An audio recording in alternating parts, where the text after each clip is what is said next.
Hey guys, welcome back to Get Wise.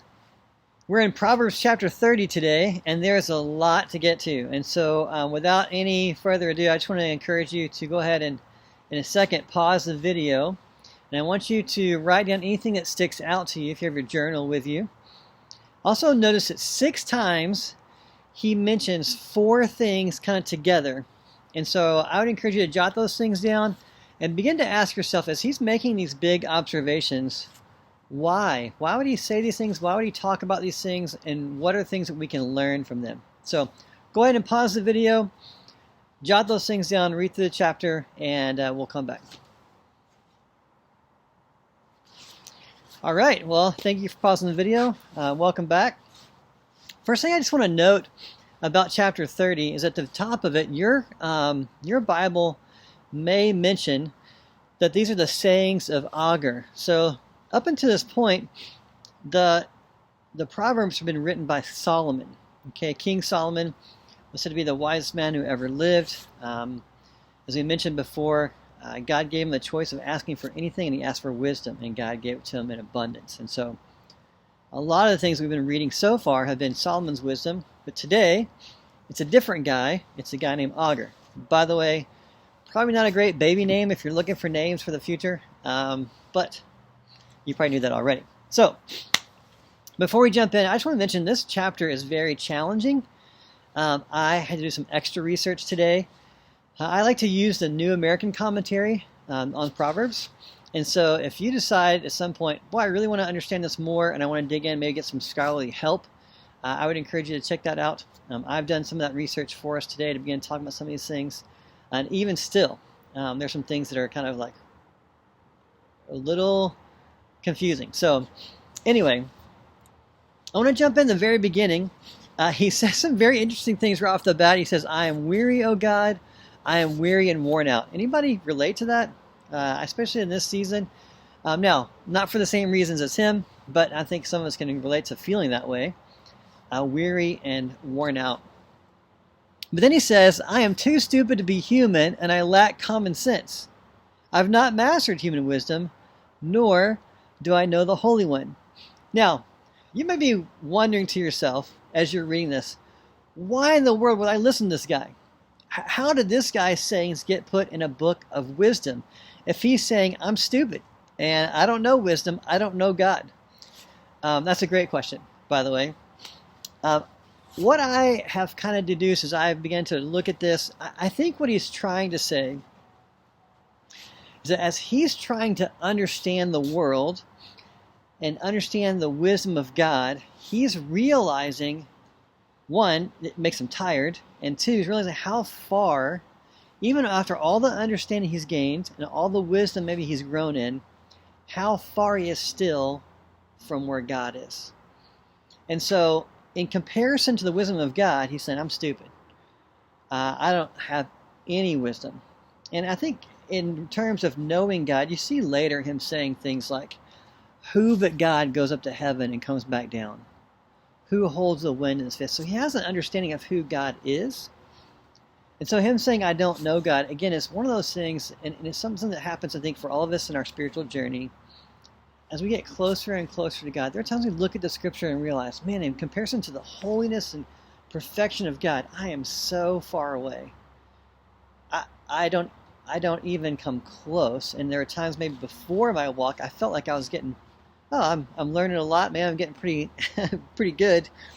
And then as you sit and meditate on and think about the holiness and the wisdom of God, you begin to realize, oh man, I'm so far away. And so that's a good place to be. That actually shows wisdom and maturity in our spiritual journey to recognize those things. And I think that's what's happening here with Agur. Great name, by the way. Okay. I wanted to point out one little thing he mentions here that really stuck out to me in verses 7 through 9 before we jump into the series of 4s. There's 6 of those I mentioned. But in verse 7 it says, O God, I beg 2 favors from you. Let me have them before I die. First, help me never to tell a lie. Second, give me neither poverty nor riches. Give me just enough to satisfy my needs. And then he tells us why. He says, for if I grow rich, I may deny you and say, who is the Lord?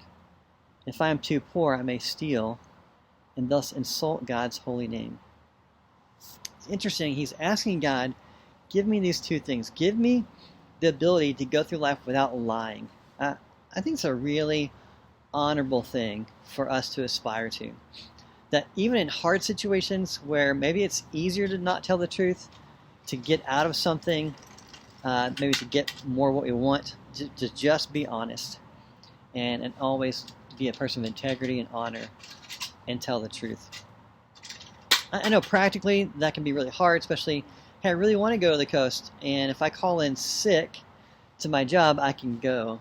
But in doing so, I'm not really being honest. I'm not telling the truth. And so I think that he just reminds us, and just I think to understand the holiness of God, as we want to fall in line with who God is and represent him well, that's who we want to be, people who don't lie. And then secondly, not to be too rich or too poor. I think it's super interesting. Just have enough what I need. Because sometimes people who get too rich start thinking, I don't really need God. I've got all that I want or need. I don't necessarily need anything else. Maybe not even realizing that at a heart level, money can never satisfy our needs. It'll never bring joy or peace, happiness. It only brings temporary comfort. Certainly once it's taken away, you have no repercussion or power then to find happiness or peace if you place your hope in money. And so he says, hey God, don't let me get too rich, because I know being faulty and human, I may move away from you. I'm thinking I don't need you anymore. At the same time, God, don't let me get too poor, because I don't want to get to a place where I steal and dishonor your name. I feel like I have to take something in order to have what I need. And so, again, just very honorable and wise things that he's saying. Because his heart is, God, I want to be with you. I want to be in line with you. I don't want to stray from that. And I know these things may cause temptations to lead me away from that. Okay, so let's jump into these 6 things he mentions in 4s. And he kind of does it sometimes in a really interesting way. He'll say sometimes, there are 3 things, no 4, that are mysterious to me. Or there are 3 things, no 4, that are, and he goes on. And so it's pretty interesting how he approaches this. But the first things he mentions are verses 11 through 14.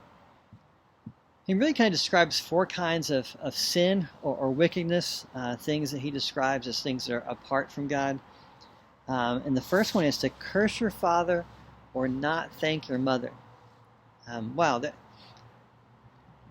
As God has in his 10 commandments called us to honor our father and mother, I think it's a good thing to be reminded of. And if we have at some point spoke negatively of our father or not been thankful, it's wise for us to reevaluate and go back and make that right. It's a good thing always just be thankful anyway. But hey, call your mom today, tell her thank you. Call your dad, tell him you love him, and I think that will go a long ways for you. Okay, secondly, he talks about those who believe that they're pure in their own eyes, but they're filthy. And so it's kind of the idea of morally they've chosen to live apart from God, apart from God's direction, but then think, oh, I'm good. I feel like I'm fine. You see that a lot actually in the New Testament with the Pharisees. The people who were supposed to know the scriptures, supposed to be closest to God, and religious leaders to lead people in a deeper relationship with God, but who didn't see God before them in Jesus. They hated him, they were jealous, their hearts were hard. They brought him to the cross. And so we have to be careful to not to get into a place where we are blinded, thinking that, hey, I'm good, when maybe we're walking in ways that aren't good. And we talked about that some already, about how important to have good friends in our life, people around us who can have some accountability, who can see things that maybe we don't see, and bring those up. There's that instruction that helps us to grow. Okay, third, he talks about the arrogant. I think that's pretty clear. Don't let pride infiltrate your life. And then lastly, those who take advantage of the poor. It's really interesting as you read through both Psalms and Proverbs how much God speaks to his care for the poor and for those in need. And as God's people, that is something that should be at our very hearts as well. And so to describe those who take advantage of or specifically hurt the poor being let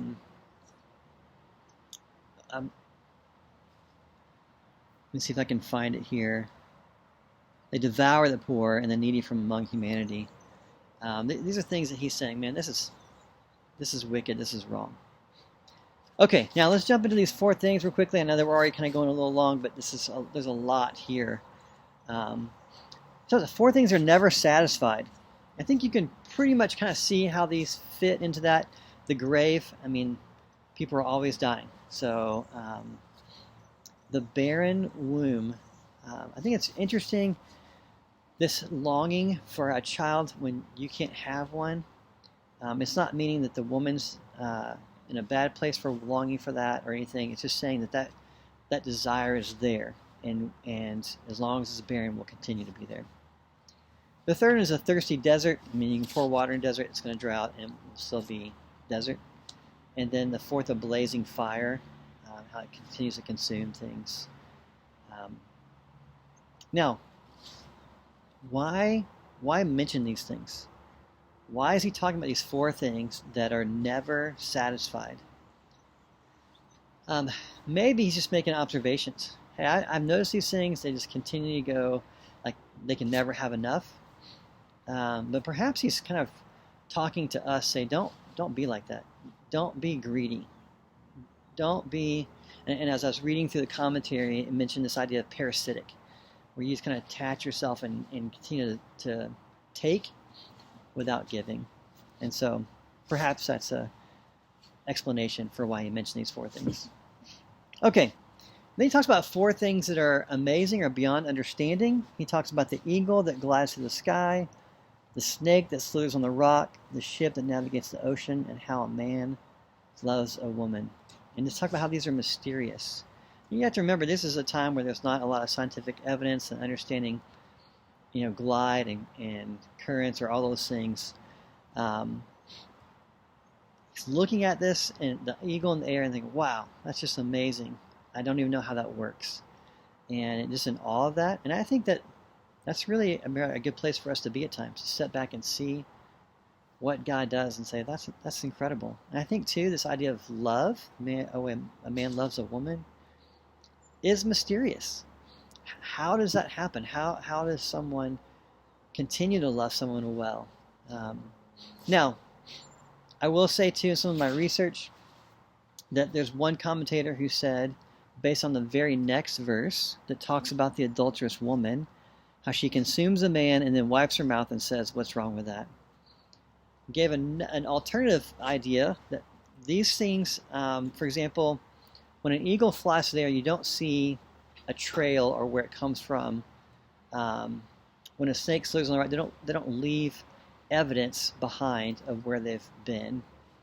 And then if you relate this man and a woman to the adulteress, what he said is that perhaps the idea that someone could be intimate with someone and walk away as if it never happened, there's with no relationship there, is mysterious. Like, why would you do that? Something that God made to be so deep and meaningful and connecting for a husband and a wife in marriage, to be such binding, to be able to treat that with such laissez-faire, like, who cares, to use it and walk away. So again, that's this commentator's idea and thought on that. To be honest, I couldn't say either one, but I think they're interesting points, and they both could have some value there. All right, it goes on to say 4 things that make the earth tremble: a servant that becomes king. Just think about someone who has, really no disposition to rule or training, suddenly being thrust into this role of taking care of a kingdom. As he's observing these things, man, that's scary. Secondly, a fool who has too much. Someone who comes into wealth often has some influence. People often look up to that person. And so if someone's really foolish and they're influencing people to be foolish, that's, that can make the earth tremble. And then a bitter woman who marries, how sour that relationship could be, because that at a heart level, being really unhealthy, can lead that relationship to be really unhealthy. And then finally, a servant that takes the place of a mistress. At this time period, a husband may marry his wife, and his wife may have a servant, and if he replaces his wife, which is her mistress, the servant's mistress, with the servant, and basically marries her and dismisses his wife, how horrible that would be. And so, anyway, and again, why is he talking about these things that make the earth tremble? Maybe just as warnings for us, to beware of those things, and maybe just observations of, this really, as I think about these things, it makes me ill to consider these things happening. The next thing, he talks about 4 things that are small but wise. The ants that store up food. He mentions they're not strong. Now, I know some of you scientists are going, well, hold on. Ants can, proportionally to their weight, can lift a lot more than their weight, and that's totally true. But they're also something that a child can take their finger and squash and be dead. And so I think in comparison to other things, they don't have a lot of strength, but still they're able to take and store all their food for season for the winter. And he's noticing how wise this small thing is about the ants. And then the next thing, I don't know what your version may say. Mine says hyraxes, and I never heard of that word before personally. And so I looked it up, and it said a rock badger, a badger that makes its living and dwelling among the rocks. They're small, but they're able to move the rocks around to create a home. And so, although they don't seem strong, they're able to do this, and so it's kind of amazing. Locusts, who move in groups and formation, but don't have a king or a leader. They just do that together without lead. And then lizards, who seem very easy to catch. A child can catch them and pick them up, but still find their ways into all kinds of places, including palaces. How is something so easy to catch end up even in these kind of amazing places? And again, why was he mentioning these 4 things? Maybe just to point to the way that they show wisdom, though they are lacking something. And maybe that's a reminder for us. We may be lacking something, but through wisdom, through our knowledge of God, can still accomplish the things that we need to, and even more so. The last thing he says, 4 things that strut about: the lion, the rooster, the male goat, and the king that leads an army. And this one, as I read through, the commentator mentions that kind of all 4 maybe are symbolic of a king who stands for their army and leads them out. On this one, I'm like, I don't know. I don't know why he's mentioning these things, what wisdom we can gain from thinking about these things that strut about. Maybe, again, it's just an observation. I'm just noticing that these things strut. So I don't know, man. So anyway, hopefully this is somewhat helpful. I know that this is a very challenging chapter. I do think there's still a lot to glean from it as we pray and kind of listen to God and what He wants us to learn. Perhaps you have found some wisdom in these things that popped out to you. Please don't hesitate to comment, like, share these videos. Let us know what you're thinking and the questions that you have. We'd be happy to interact with you around those things. Hopefully you're really enjoying the Proverbs. We're getting really close to the end here. We love that you guys are participating with us and learning. It's a joy to be with you and to be able to help as we get to be together and get wise. So thank you, and have a great day.